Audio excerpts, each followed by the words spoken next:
షేక్ సాయిదా గారు.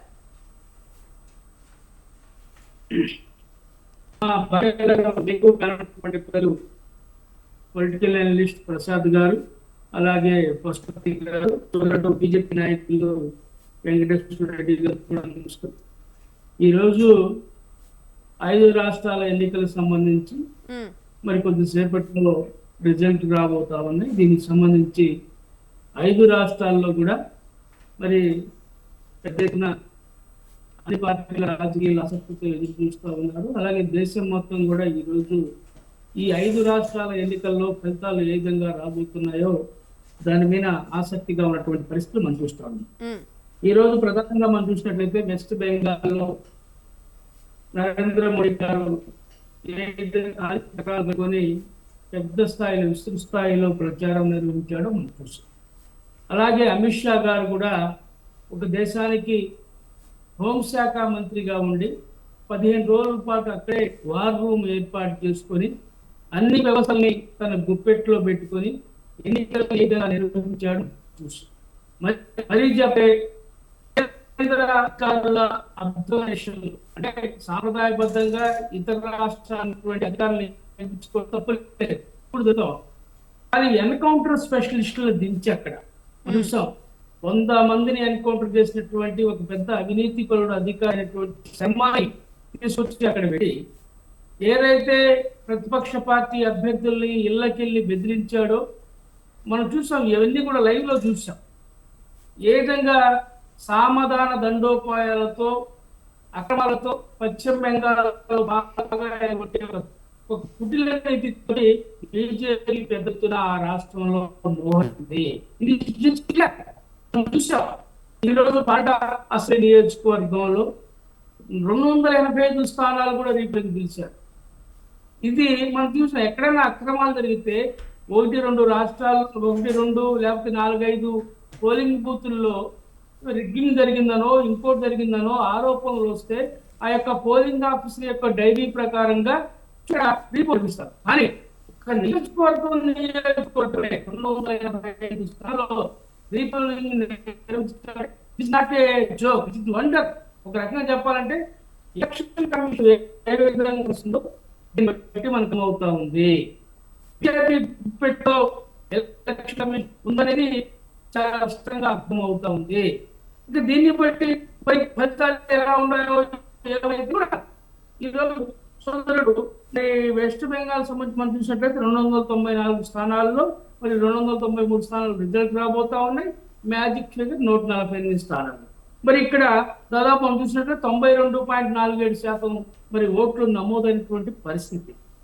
ఇక్కడ బీజేపీ ఏం చేసి మాకేంటంటే ఆయన కీర్తిశేషులు శ్యామ్ ప్రసాద్ ముఖర్జీ గారు ఎవరైతే బీజేపీకి ఆర్ఎస్ఎస్ వ్యవస్థాపకుల్లో ఆయన ఉన్నాడో మరి ఆయన పుట్టినటువంటి గడ్డ పశ్చిమ బెంగాల్ కాబట్టి అక్కడ విజయం సాధించాలి. ఆర్ఎస్ఎస్ ఏర్పడి 100 సంవత్సరాలు పూర్తయినటువంటి సందర్భాన్ని పురస్కరించుకొని ఈ దేశంలో మరి ఒక హిందుత్వ ఎజెండాని తీసుకురావాలి, హిందూ దేశంగా భారతదేశాన్ని మార్చాలి అన్నటువంటి ఒక కుట్ర చేసింది. కానీ వాళ్ళ కుట్రలు ఫలించలా. కనీసం ఈ పశ్చిమ బెంగాల్లో అయినా మేము విజయం సాధించాలని చెప్పి వాళ్ళు ప్రయత్నం చేస్తున్నారు. సో మరి ఆయన మాట్లాడుతున్నాడు వెంకటేశ్వర రెడ్డి గారు, రాజ్యాంగాన్ని మేము రక్షించాలంటే ప్రతిపక్షాలు కాంగ్రెస్ మమ్మల్ని విమర్శిస్తున్నాయని. ఎవరు రాజ్యాంగాన్ని తూట్లు పడుస్తున్నారు? మహిళా బిల్లును ఎవరు వ్యతిరేకించారు? మహిళా బిల్లు మీకు తెలుసు 2023లో మహిళా బిల్లు పాస్ అయింది, చట్టమైంది. దాన్ని అమలుపరచకుండా డీలిమిటేషన్ పేరుతో మీరు నాటకాలు ఆడి మహిళలకి ఈ దేశం మహిళలకి 50% మహిళటువంటి మహిళల యొక్క నోట్లో మట్టి కొట్టింది మీరు. మీకేమైనా మతుండి మాట్లాడుతున్నారో లేదో నాకు అర్థం కాల. ఆయన మాట్లాడుతూ ఉంటే దెయ్యాలు వేదాలు ఓలించినట్లుంది. బీజేపీ నాయకులు ఇలాగా గోపెల్స్ ప్రచారం చేసి అబద్ధాలు చెప్పి అలాగే ఈ యొక్క భావోద్రేకాలను రెచ్చగొట్టి అధికారం పెట్టుకొని వాళ్ళ కుటుంబాలు సాగిస్తున్నారు. అందుకని 5 ఎన్నికల్లో వాళ్ళు డెఫినెట్ గా ఓడిపోబోతున్నారు. వాళ్ళు అనుకున్నారు వాపు చూసి బలం అనుకుంటున్నారు. ఇది కాదు. ఈ దేశ ప్రజలు 12 సంవత్సరాల నుంచి మోడీ పరిపాలన చూశారు. ఈ పుష్కర కాలంలో ఈ దేశంలో ప్రజలు ఏ విధంగా క్యూలో ఉన్నారో ఇది మనం చూసాం. డబుల్ ఇంజిన్ సర్కార్ కాదు, ఇది క్యూ పరిపాలన జరిగింది ఇక్కడ. ఎందుకంటే మనం పెద్ద నోట్ల రద్దు కాడులో చూసాం. పెద్ద నోట్ల రద్దు అప్పుడు క్యూలో నిలబెట్టారు ప్రజలందరినీ. అలాగే కరోనా టైంలో బెడ్ల కోసం హాస్పిటల్ ముందు ప్రజల్ని క్యూలో పెట్టారు. గ్యాస్ బండ కోసం మరి క్యూలో పెట్టారు జనాల్ని. అలాగే ఈ రోజు పెట్రోల్ డీజిల్ ముందు మరి క్యూలో పెట్టారు. రాహుల్ గాంధీ గారు చెప్పారు ఎన్నికలు అయిపోయిన గ్యాస్ రేట్లు పెరుగుతాయని. చూశాం కదా, గతంలో ఎన్నడూ లేని విధంగా మరి మనం చూసినట్లయితే సిలిండర్ 953 రూపాయలు అదనంగా పెంచారు. 40% మరి గ్యాస్ రేట్లు పెంచి ప్రజల్ని ఏ విధంగా ఇబ్బంది పడుతున్నారు. హోటల్స్ అన్ని మూతపడిపోతా ఉన్నాయి. కార్మికులందరూ కూడా నిరుద్యోగులు మారిపోతా ఉన్నారు. ప్రజలు ఇబ్బందులు పడతా ఉన్నారు. రేపో మాపో మరి ఈ యొక్క డొమెస్టిక్ సిలిండర్ మీద రేట్లు పెంచే పరిస్థితి కనిపిస్తా ఉంది. ఎందుకంటేనమ్మా ఇంకొకసారి గమనించాలి, ప్రజలు ఒకసారి చూసారు, 2 సార్లు చూసారు, తడవు చూడరు. తర్వాత తమిళనాడు ఎన్నికలు కూడా మనం చూస్తా ఉన్నాం. ఈ తమిళనాడులో కూడా డెఫినెట్ గా మరి తమిళనాడులో కూడా ఇండియా కూటమి స్టాలిన్ కాంగ్రెస్ నాయకత్వంలో తమిళనాడులో కూడా ఎన్నికల్లో కాంగ్రెస్ పార్టీ విజయం సాధించబోతుంది. అలాగే మా అస్సాం చూసినట్లయితే అస్సాంలో మరి 126 స్థానాలు ఉన్నాయి. దీంట్లో మ్యాజిక్ వచ్చి 24 స్థానాలు. ఈ అస్సాంలో కూడా మరి 2 పర్యాయాలు బిశ్వంత్ శర్మ ముఖ్యమంత్రిగా ఉన్నారు.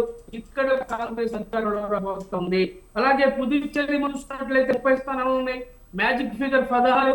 మరి గతంలో ఎన్డీఏ కూటమి ఉంది, ఇప్పుడు ఇండియా కూటమి అధికారంలోకి వస్తుందని చెప్పి నేను చెప్తా ఉన్నా. అలాగే కేరళ కూడా మీకు 104 స్థానాలు. మరి గతంలో ఎన్నలేని విధంగా మరి 10 సంవత్సరాల పాటు ముఖ్యమంత్రిగా పనిచేసినట్టు పినరయి విజయన్ ఆయన చూసాం, ముఖ్యమంత్రి అనే పదం తొలగించేసుకున్నాడు. డెఫినెట్ గా ఈ 5 రాష్ట్రాల్లో కాంగ్రెస్ పార్టీకి అనూహ్యమైనటువంటి ఫలితాలు రాబోతున్నాయని చెప్పి మీ ద్వారా తెలియజేస్తాను.